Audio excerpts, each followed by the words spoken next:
The views and opinions expressed on this podcast, including discussions on news, politics, and current events, are solely those of the host and guests and are based on personal thoughts, experiences, and opinions. Nothing stated should be considered factual unless independently verified by the listener. This podcast is for informational and entertainment purposes only and does not provide financial, legal, medical, political, or life advice. Any actions discussed are what we would do personally, not recommendations for others. Listeners are encouraged to do their own research and consult qualified professionals before making any decisions.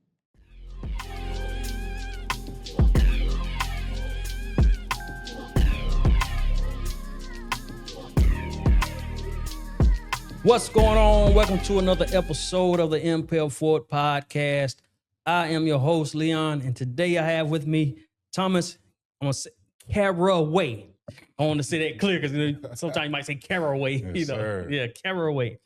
And he's going to tell us a little bit of his story, where he come from, his background. He has some things going on that he's trying to accomplish, and we're going to get into it. Look, I'm just not getting to know the man, so y'all get to know him with me.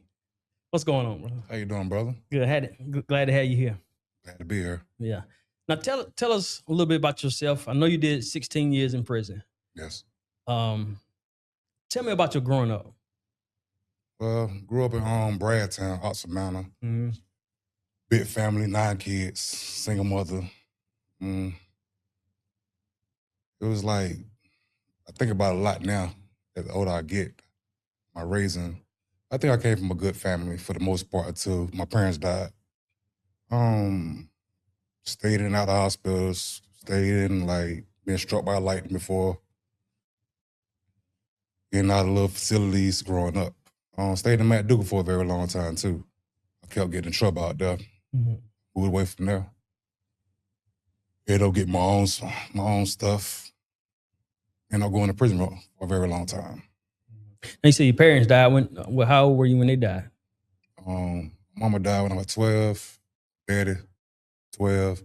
Grandma and grandpa, 13. So after that, you didn't have any leadership or anyone to guide you in the right direction? For the most part, yes, I do it. Like I told you, I'm the baby boy from 9 kids. So I had an older brother that took us all in. Okay. I had mentors too along the way too though, but I had an older brother that took us all in, older sister. So what led you to going to prison? How did you fall off track? Like I said, it was hard growing up. Like you ain't got no parents, you by yourself, all your siblings in the streets. You got to fend for yourself. Mm-hmm. You don't want to get picked on in school because you got the knockdown clothes on and stuff like that and make you go out there and go get it. You don't want to stay in the projects and make you want to get more, so you go get it. So I start hustling. Like, that's what I start doing for the most part. So where were your mentors around then once you started getting off track and getting in trouble and hustling? Were they trying to reel you in or you just wasn't listening? It was the street hustlers. Like there's a difference between the street hustler and like them educated hustlers. So those were your mentors, the street hustlers? Yes. That's the only thing was around me. Hold on, I had one mentor. Her name was Miss White, English teacher. Yes, I went to CIS back in the day, alternative school on North Driver Street. 7th grade, she used to chase me around the neighborhood every day, man. Trying to find me to take me to bookstores, trying to find me to take me to like see things in life. I kept running from it. Mm-hmm. Why do you think that? Because I kind of probably like the older I am now, the more I understand. I was scared. I was scared of something different. Mm-hmm. I wanted to be like what I know. It was comfortable. Like even when I went to training school for selling dope, 16 years old, they sent me to a spot in Solid City called Grace Haven. They it was 2 Caucasian people that own the thing. They tried to adopt me. Mm-hmm. They tried to set me up with scholarships to go to college. I ran away from that too. So why do you think you ran away from it? Like, because they're trying to give you something good, but you're going back to something negative. Well, you don't understand what was your thought process back then? My understanding was my understanding back then. I only understood what I understood. Like, if I say it like that, like, I was like, I didn't understand stuff like that. I didn't trust them. It was like I'm in the Solid City. If you know what Solid City at, yeah. I'm in the woods, right. And I'm coming from MacDougal Terrace. Yeah. I'm getting locked up. I'm coming from the county jail, like, and going to the woods, and somebody trying to adopt me. It sounds too good to be true. And they're not black. And they're not black. That's a fact. Yeah, I understand that. So who are you today? Thomas Caraway, who are you today? That's funny right there. Oh man. But for the most part, man,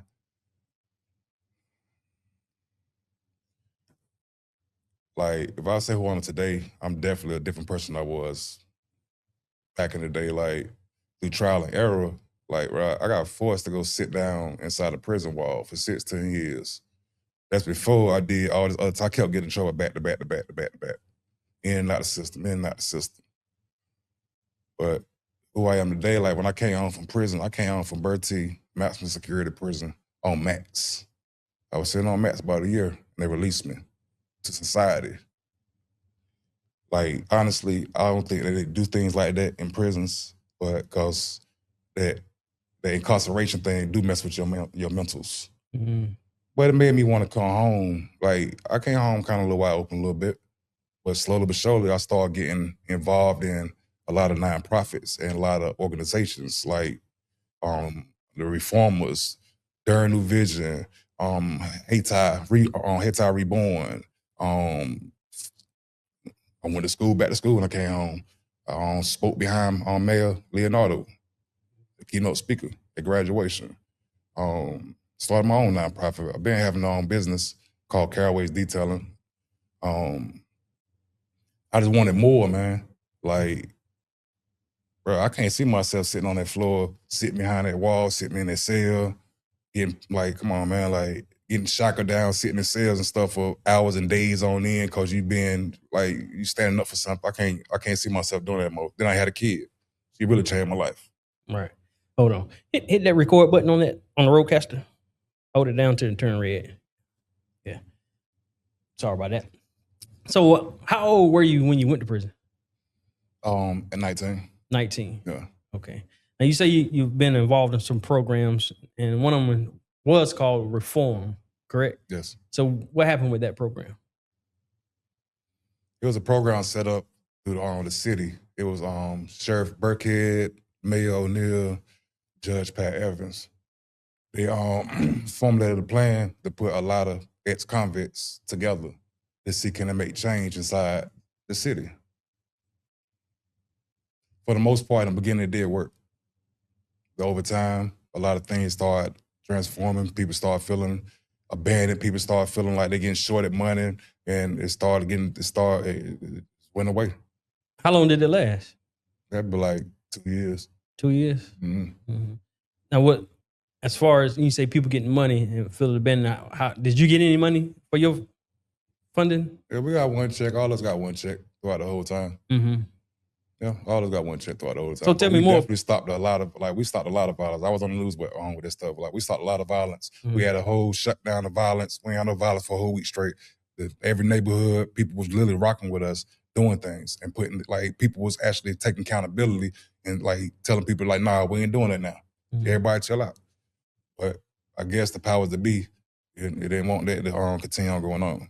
Now, when you say the powers that be, tell me more who you talking about. Like, how did it, if y'all eliminated crime and you said it was working for 2 years, it has to be more than just the funding. What do you think it was? You gonna ask me a question like that? You know, like I get deep when I think about things like that, man. Like, honestly, I think, and I know I'm supposed to say this stuff though, but I am who I am. Yeah. Like, I just think like they want that to happen. They want us to bro, it's so many different like aspects. You look at that, like, I still don't understand it to this day. Honestly, I feel like they want us to go out here and keep going back and forth to prisons. Mm-hmm. That's what I feel. Yeah, prison is a big money grab. Gentrification is too with housing. Yeah. So, what are you still in contact with the mayor, Leo? Yeah, I'm in contact with everybody. Okay. Yeah. So, are you giving them ideas? Or are they listening? Or? Well, I don't talk to Leonardo. I was talking to O'Neill. Leonardo, we speak. Like I told you, he spoke on the first, and I spoke second keynote speaker at my graduation. Mm-hmm. But I don't really talk to him like that. Like he got a solution, but I don't feel like the solution's the right solution. That's what I'm saying. So do you try to get in contact with him too? Yeah, I send him emails. Ain't got no response back. Yeah, that's a going thing. Him giving his number out, telling people to email him, he don't respond. Yeah, he like that only makes sense to me. Yeah. Somebody for the people, he ain't for no people, man. So they say he's getting help now outside the city, bringing people in to help him. What do you think about that? My understanding, he probably bringing a lot of people from up north down here to come and help clean up the streets of down here in Durham, North Carolina. And I'm from Durham, North Carolina. And the history of people doing that, it didn't happen before. It didn't happen a couple of times. Every time it happened, be big wars out here. Now everybody getting locked up. Now all this property out here is going for dirt cheap, and everybody buying it up. Gentrification. So you don't think gentrification will help? How's it helping us? Like it's housing developments. It's like, how's it helping us? The rent going up. Like the paychecks ain't going up, the rent going up. The food ain't going down, the food going up. Only thing I seen went down a little bit is gas. Right. Yeah. It fluctuates. So your program you have now is called, you said, is it Bridge? I don't know. Program I have, like Thomas Caraway, Black Men Don't Cry. Black Men Don't Cry. Yes. So tell me about that. How long you have that program? I birthed it a year ago. I birthed it literally going through a lot of stuff in life. Like I was going through a little dark time. Like I used to be involved in all the like campaigns and everything, man. They asked me to do it now, but I was going through a very dark time when like, I had birthed that Black Man Don't Cry. I was sitting around the house every day and I was writing on the walls with plans and stuff like that. I was contacting everybody in the neighborhood to see if they with it. Everybody said they with it. But when I go to present it, like I said, I just feel like they don't want you to fix the problem. So now you say you don't, the plan that you're talking about, did you present that to the mayor too in the emails? Or I send everything to emails. So do you go to the city council meetings or meetings? I've been there a few times. Like I said, I've been on news with O'Neal with that. She made all her stand up. So do you get to speak? I know you say you spoke, but say like a couple weeks ago they had a meeting and people were down there. Do you still go down there now, or? I ain't go down. Like currently, I just literally moved back to Durham. Well, like 3 months ago, literally. I had moved away, so I was going through a dark time. That's when I birthed Black Men Don't Cry. I just felt like, at the end of the day, like Black men don't cry because there's so many things. I say Black women don't cry either, like them strong Black women. But so many things that get put on your shoulder every day. People don't know what you go through. People don't see your tears at nighttime. People don't understand your frustration. Like, then I had that kid, bro, my baby girl, honestly, like, bro, she changed my life. And like, it made me start thinking way more ahead. Like, instead of like thinking about, let's go in the neighborhood, go chill, let's go to the club, let's go, no, I don't want to do that. I go sit at home now. Then I think like, that Black man thing, man, bro, that's what's wrong with the youth generation right now, I feel. Like, they locked, like in Durham, North Carolina, in 2005 to 2007, they locked a whole generation of people out here, of Black kids, black men, Black young boys. You said 2005? 2005, 2007. All of us was in the county jail together. Everybody that was doing something in these streets, everybody was in the county jail one time together. They sent everybody away for a decade or more. So how can they be fathers to these Black men they call YNs now? How can the YN understand, like I ain't understand it like growing up? How can the YN understand growth and respect and going to work? How can he understand that when he see his mama like really like a lot of them on section like public housing because they took advantage of the system? Now the men that you, or boys that you said was locked up between those 2 years, now did they do something to get put in there? Did they have crimes, convictions, or charges? It's the same thing that's going on right now that I see, honestly. They're talking about basically it's the same exact thing, history repeating itself. Yeah, most everybody did something. Like, there was the knuckheads in the streets back then. Yeah. So when I asked you that, when you said that, I asked you that because I know like a lot of times, well, all the time we need to take accountability for the things we do. So it's a reason why we go downtown or are locked up. most of the time. Yeah, but accountability is accountability. You got to accept the fact that, like, I had to accept the fact that I went to prison for all that time. Mm-hmm. I don't blame no one. I Right. don't. I came home, like, I ain't see my family except for a brother and a sister for 16 years. There's a lot of us. I came home still loving my family because I made a mistake. I put myself in there, but I ain't talking about that. I'm talking about how I just felt like they pinpointed a certain genre, or a certain group of people to take off the streets. And it's affecting what's going on right now to this day with this thing with Leonardo, with the street stuff, with the YNs. Everybody keeps shooting each other. The kids getting shot. It's repeating itself right now as I speak. Mm-hmm. So tell me, what is your plan? What do you think could help? Honestly, a scared straight program, a real one. Mm-hmm. And I ain't talking about one you don't take to jail. Mm-hmm. Like people got to team up together, bro. They got to be law enforcement and in the community. They got a team. So programs, ain't no programs out here. Ain't no youth centers out here. Ain't no rec centers open out here. I've been in all the neighborhoods. I do agree with that. I sat down with him, the mayor, and he asked me my thoughts, and I did say we need more recreation centers and places to go. But I think that was the last real conversation we had. Like, for real, man. But ain't no program. We had programs growing up in Durham. Like, we had the Boys and Girls Club. We had the WD Hill. We had Campus Hill. We had the rec centers. Like, then we had basketball leagues. Then we had baseball leagues. Then we had, like, kids had something to do. Yeah. But at the same time, what you saying that we still got in trouble. Yeah, I did. Yeah. So also, even with having those facilities, we still need mentorship, not just open these centers, but need mentorship to really lead the kids. Because like you said, you still can get in trouble if you still, if people trying to lead you in the right direction, then you still ain't listening. So when I'm saying you, I'm not saying you because I was insane, but I'm just talking about overall. Well, honestly, like, how do you pinpoint like a race when it comes, like, if you look at it like this, the numbers on it back in the day, if like you get a chance to look at the numbers on that back in the day, like, only person was getting locked up was blacks. Yeah. The same crimes, white kids do the same thing. Mm-hmm. They don't pinpoint them. A black kid walk down the street and he got a hoodie on, proper cause to stop him and search him. White kid walk down the street with a hoodie on. What are you doing this side of town? You need to go home. Mm. Like, it's accountability is everything. But in the same sentence, if you pick, like, you target it.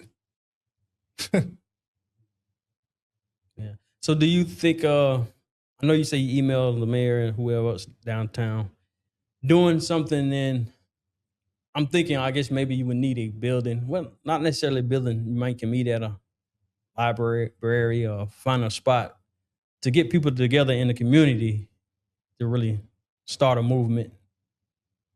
Being that, I do see a lot of people, even when you watch clippings of the city council, and they saying he's not listening or they're not listening downtown. And one of my thoughts were maybe people in the community can find somewhere to gather and put down the plans. And I say that because and then present it. Because one of the other things I see is when they do go down there, when people do go down there and giving their opinions on what to do, is a lot of talking at and arguing instead of talking calm. Because I don't think that goes anywhere. Yeah, because your patience is better than most. Like, honestly, are you staying in these hoods? Are you watching your kids and the young black kids getting gunned down out here with 200 shots? Like, do you understand the severity of that and the frustration of a person in the neighborhoods, like watching a little kid get gunned down? Numerous kids back to back in their neighborhoods. They watch the kids, they grew up with the kids, they raised the kids. Mayor don't understand that stuff. The mayor ain't from nowhere near, and like, he from there. Yeah, he went to Hillside, he was in band. But in the same state, like, none of these neighborhoods, he don't go to these neighborhoods. I personally walk, like, I personally walk Shirtburg Kid, the DA, the mayor, the judge, all through the neighborhoods, like, walking through it. And they had to see, they watched firsthand when they walked up to people, and people were very distant. They had questions, but they were very distant, like standoffish, because they don't trust the government.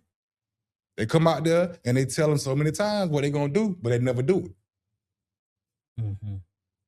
So, do you vote? Yeah. What are your thoughts about voting? What's going on? I hope that you are enjoying this episode, but I wanted to take the time out to ask you to please subscribe to the podcast. I've noticed that a lot of people are watching but are not subscribed. Make sure you subscribe, like, share, and don't forget to hit the notification bell. That way you won't miss an episode when it's aired or about to air. And also make sure you go to impelforwardmerch.com. That's impelforwardmerch.com. Grab you something. Now back to the episode.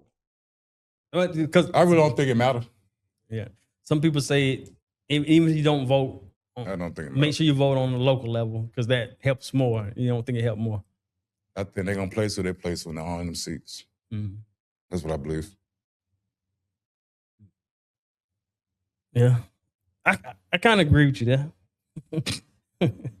Yeah, it's voting is a tough thing. Yeah. So what I read something about a bridge, something was that with Haiti, the bridge Bridge program. Is that still going on? Yeah, Haiti Reborn. Shout out Mr. Steve Chalmers.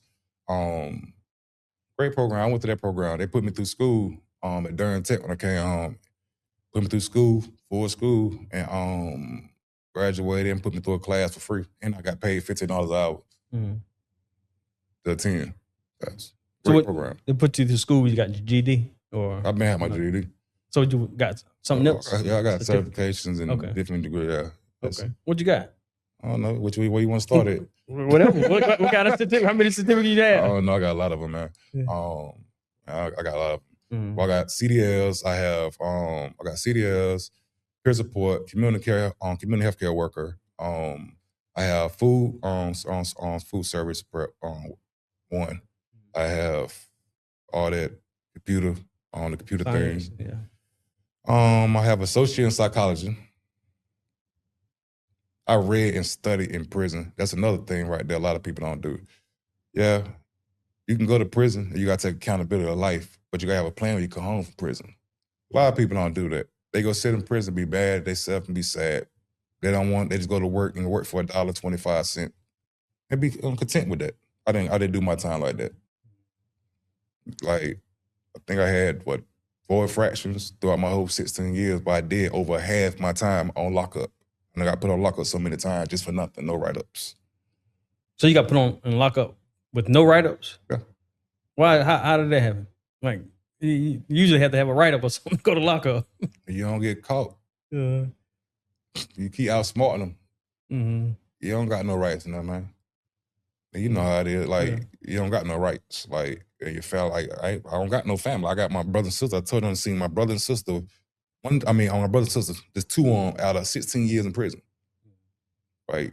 Who calling up on Raleigh? Who calling to the jails? Who calling to the prisons? Nobody. So how long you been home? 5 years. 5 years. Yeah.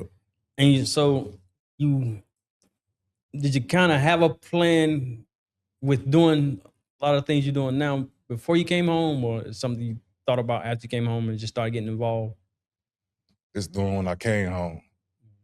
Like, reading is fundamental. A lot of people now know how to read, especially like this generation. I got a lot of nephews don't know how to read. And they got a whole lot of high school diplomas.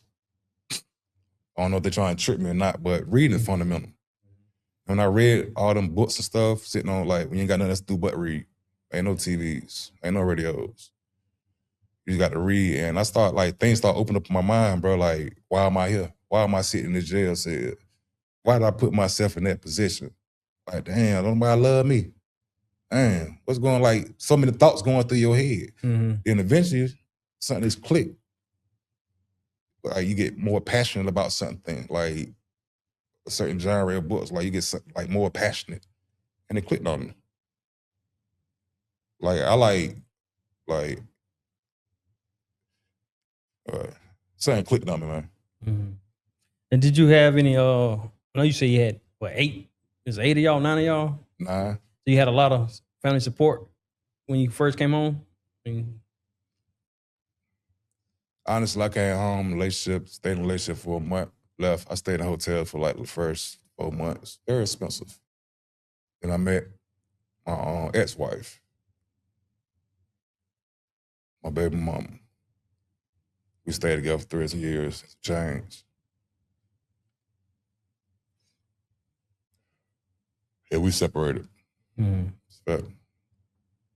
So how often, I know you say your daughter changed your life. She's mostly with you, or you do co-parenting? Co-parenting. Co-parenting. So how's that, the co-parenting? I want it around me 24/7, honestly.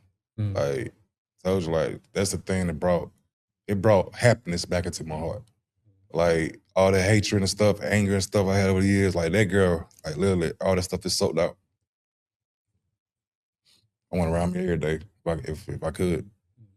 So why can't you have it around? Is it, I do know, well, me cutting hair in the barbershop, I've heard a lot of stories about, child support and how the court system treats fathers different than mothers when you're co-parenting and stuff like that.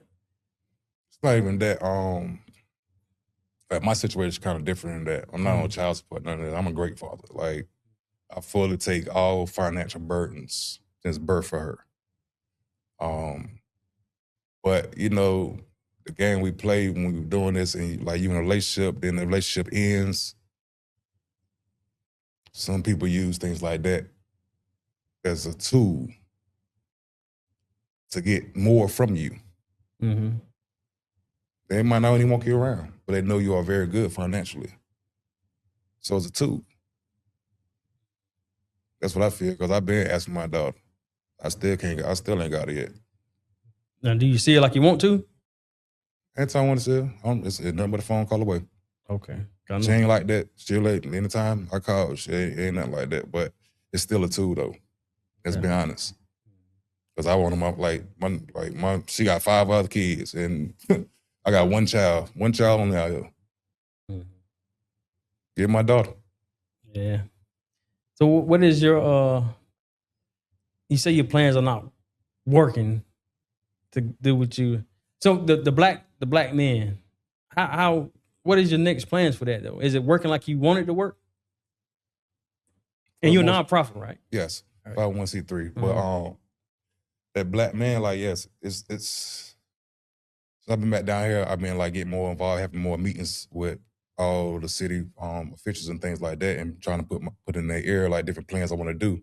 But I know it's election time this year. I understand that. But when you're doing things like that, funding is everything. Like, yeah, that was my next question. You can't move, you can't help everybody. Like, I've been doing this for like 5 years and change, bro, since I've been home. And I done came out of pocket majority of it, and I did a lot of events. Like, if anybody know who I am, Thomas Caraway, Tom. Like, I did a lot in Matduga, Cornwallis, Bradtown, Morgan Road, Magnolia Point, rec centers. Like, I done opened up rec centers in Bradtown.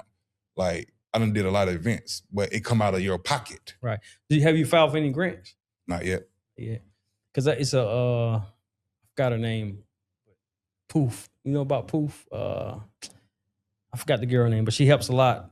Does a lot in the community with teens and kids. And she's always, for a lot of things that she do, she take them kids on trips. She's always doing a lot of things with them. And she talks about how hard it is to get funding. She says all the bigger people always get the funding. That's another question right there, what you asked me in the beginning. Leonardo Williams, Mayor Williams. How can you say that you're trying to help the community, but you taking the money that the taxpayers paying down here and giving it to an out-of-state entity to come down here to fix a problem that you can't even fix? So he gave them people money to come down here? I don't know. He said he endorsing 15 nonprofits. Mm-hmm. And all them, I don't see nobody. I don't see no black nonprofits down here. Who can go in these neighborhoods? They dismantled Bullseye United. They dismantled on Durham on reformers. Who can go in these neighborhoods? The same people you put in power, like the set up like things inside neighborhoods. Now you were paying them like Bullseye United were getting paid like weekly, but you dismantled a whole program. because of one or two people flaws, but it actually working. Mm-hmm. So where the money going now? You giving it to people that don't like understand the struggles of these neighborhoods? How they gonna work? If you can't even go in the neighborhood, you from down here. How somebody from out of town? You know how Durham is very territorial. How somebody out of town gonna go inside these neighborhoods and tell these little YNs, you need to stop this right here? Yeah, right. They daddy can't even tell them to stop. Mm-hmm. So what did you said the word or 2 letters YN a number of times. What did you think about when he said that? I guess he trying to make himself seem down because I don't know, but he's not from those neighborhoods. I know that much. But that YN stuff, man, that stuff, I don't like that word, man. It just sounds so derogatory, bro. It sounds like the word a white person calling a black person nigga. That YN stuff, when like the city officials call them, like they don't even understand it. It's called ignorance. They don't even understand they labeled as a young nigga. A young nigga. Yeah. I guess, you know, it's like you have some people who still, or black people. So what do you think about older ones using the word nigga? Nigga. Oh, that's my nigga. Some people say it's a what they call it, endearment, term of endearment. Seriously. Yeah, that's what a lot of people say. So basically like I can use, me and you can use it, but you can't use it. So basically like a female to female call each other bitches. Same thing, right? I don't know about they do it though. Yeah, they do it. It's like a word of endearment. Yeah. Like they don't mean no disrespect or nothing like that. But a man call it's disrespectful. Mm-hmm. So it's like, I don't know, man. Yeah, I don't like that. I don't really like nothing in the word. I just call it like a lack of vocabulary. That's what I call it. So do you have a mentor now? I don't know. I had a few mentors since the growth been happening. Mm-hmm. So what are they saying? Now, are there mentors downtown, like in that? That's why I've been home 5 years of change. John Fitzpatrick, shout out. Mr. Steve Chalmers, shout out. Sheriff Burkhead, shout out. Judge Pat Evans, shout out. Yeah, got a few on, man. Michael Teller's my dog, shout out. So can any of them? Joshua Kim, shout out.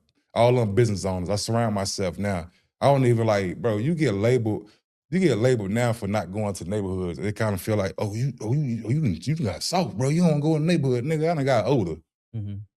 Like, that's how, like, people think change is something bad.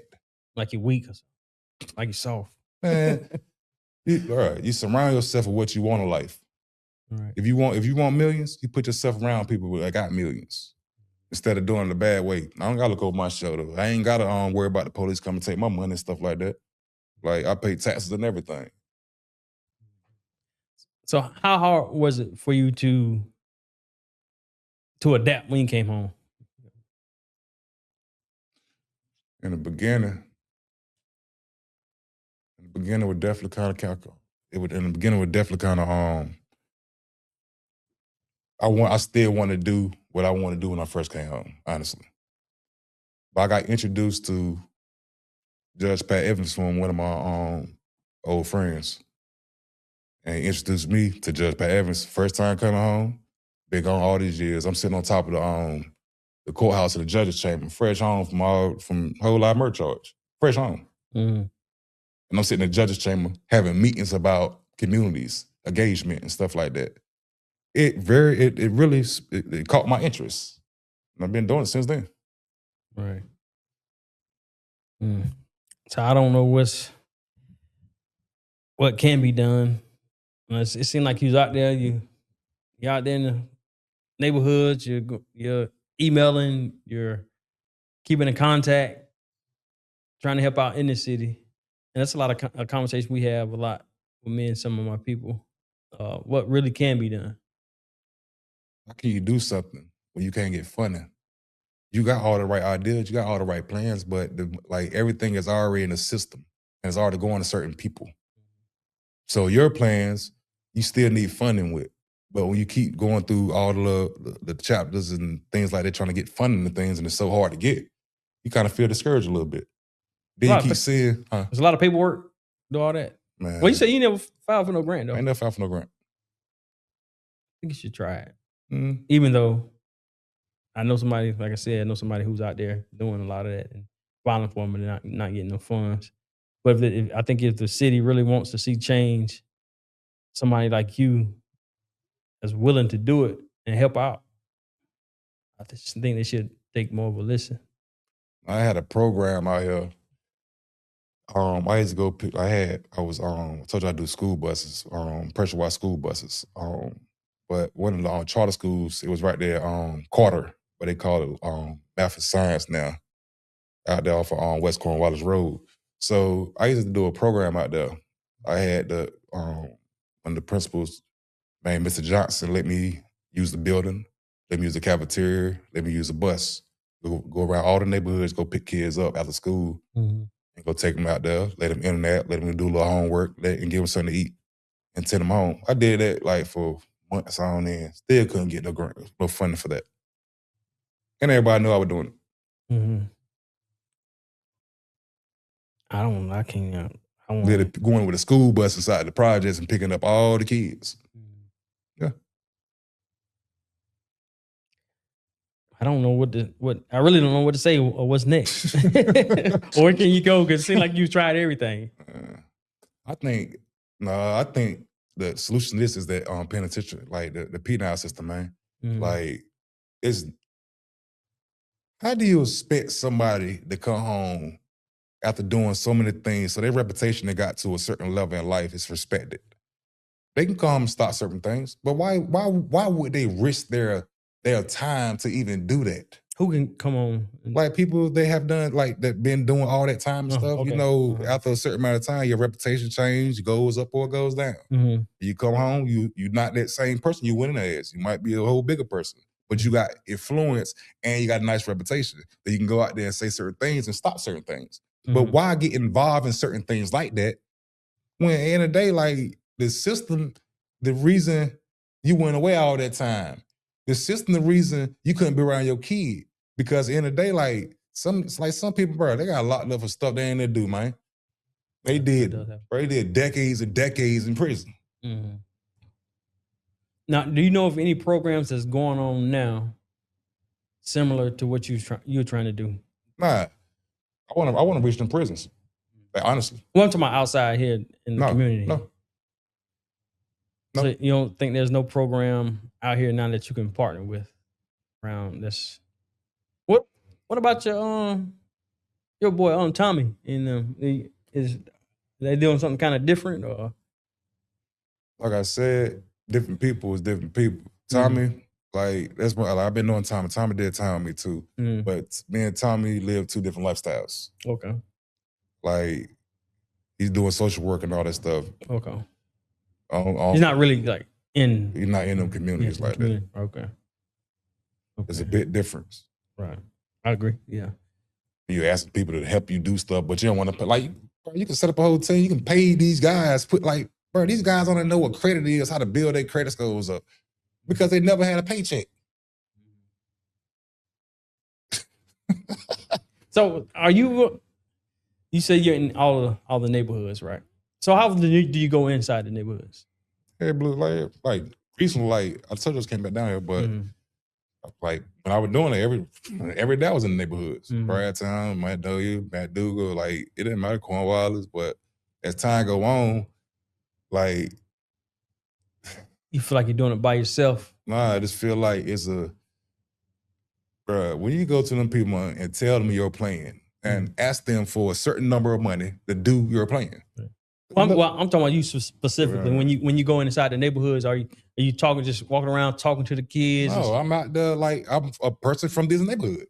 I'm from almost every neighborhood in here. Like I don't go out there and just talk to like, y'all need to change your life. Not like that. No, not like that. But just going on, just sitting out. Like you might go in there and just, like you say, you're walking around there. You might sit down and just not preaching to them, but just having a conversation with them. Like pull up a little, man, what's going on with you, man? You know, how your day, and just kind of engaging. Are you doing it like that? That's how you do. Mm-hmm. You got, like when you go out there, I pinpoint a lot of kids. Mm-hmm. That's why I pinpoint.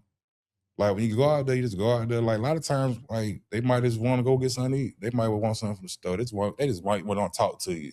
They might tell you they got a good grade. They might tell you, oh, my mama ain't doing real good. Or like anything. It is called just having a little love and compassion and taking a little time out your day just to say, what's up, man?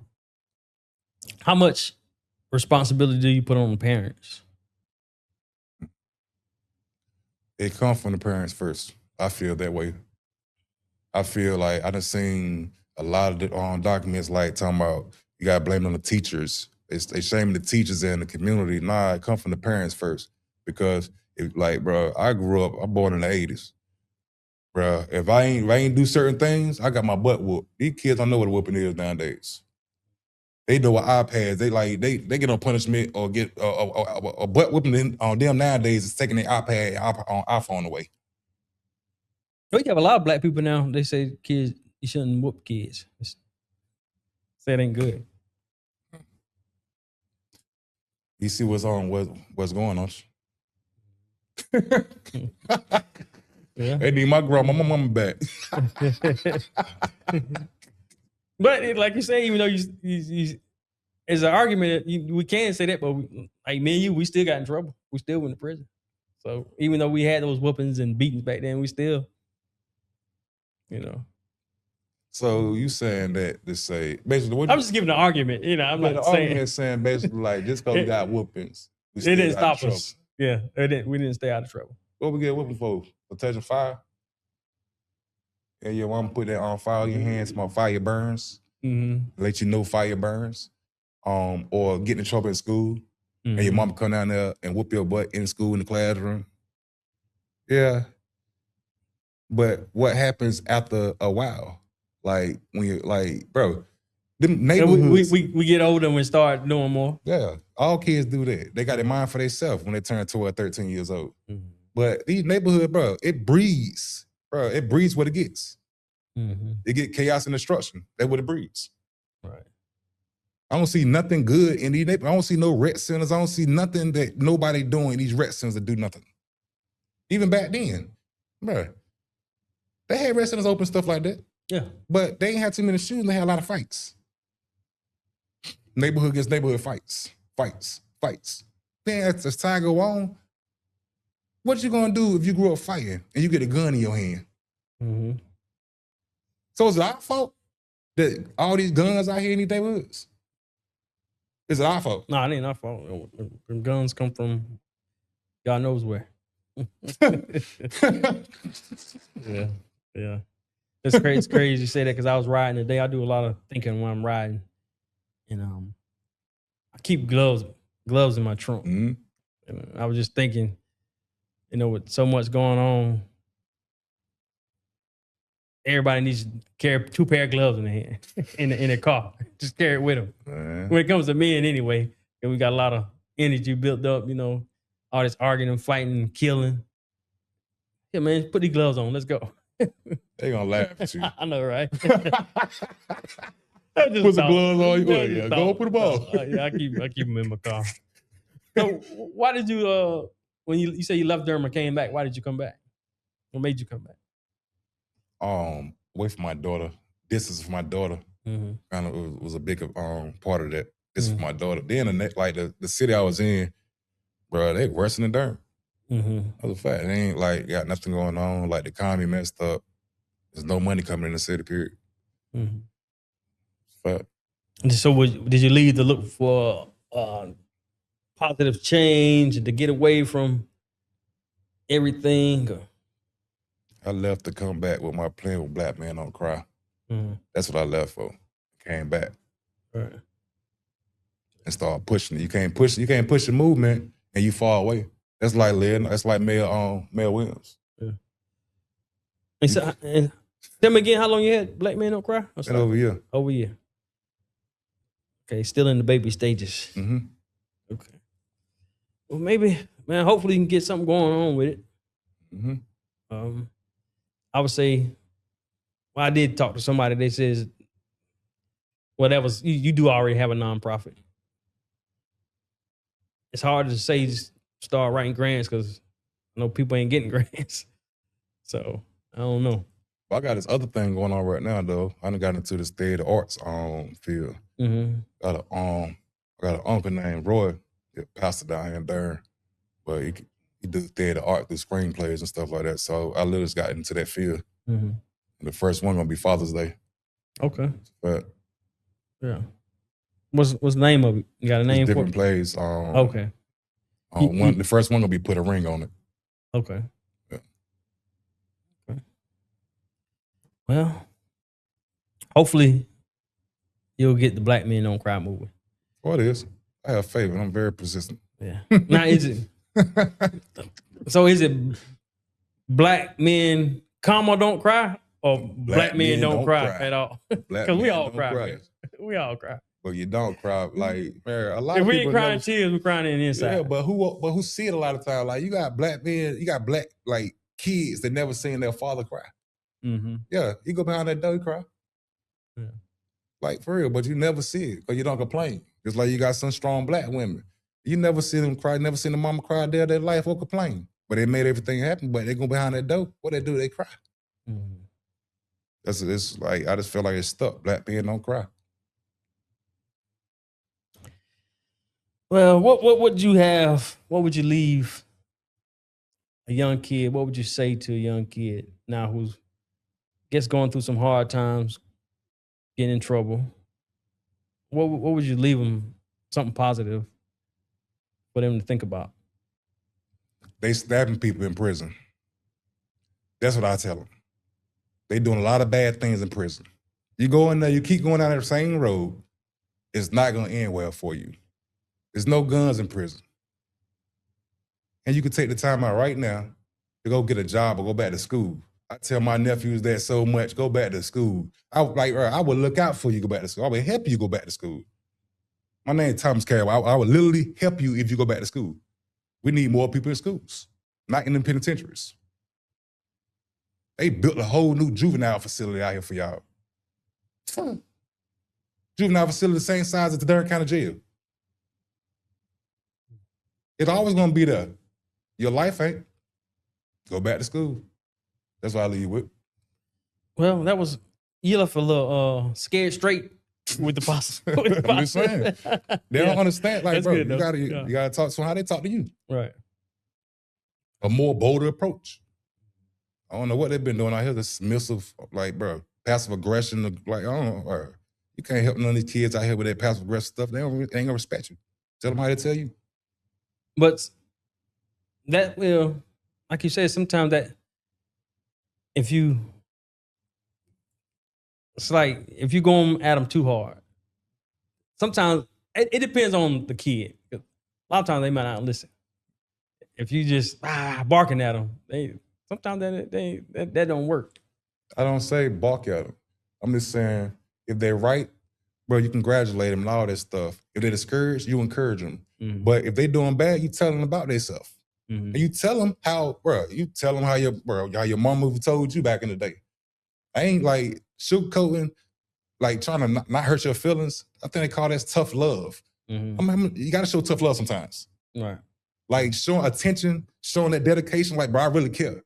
That's showing them like somebody really loved them out here. Right. It's telling them, it's good to see you today, son. How y'all doing today? That's the only thing you say to the young boys. Instead of like really getting to know them. You get to know them, they got a lot of demons in their closet too. They need understanding too. How can you teach them understanding and you just being so nice to them? They don't even believe in niceness. Some of them do, they want to feel love. But how can you show them love? How can you tell a person you love them if you're scared to tell them about themselves? How?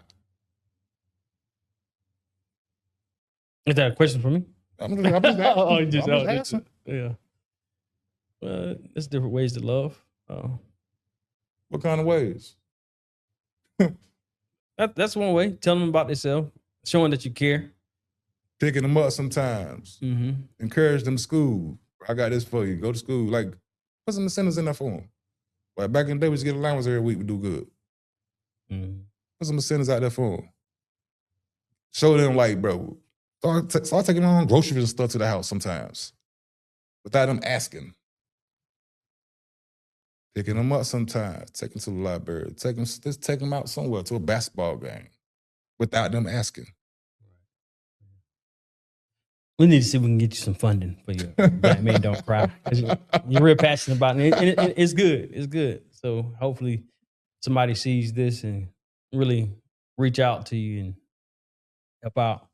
So Impel means to take action. And that's something you really done since you've been home. Mm-hmm. You're really taking action and trying to help out in the community. You know, and it also means to drive force or urge someone to do something. So, and you're doing that. So hopefully something can get done. In your baby steps of the Black Man Don't Cry. And look forward for years to come. Hopefully. I'm looking forward to it. Hopefully. That's a fact. Yeah. Well, there you have it for another episode of the Impel Forward podcast. And remember, seize the opportunity to grasp your dreams.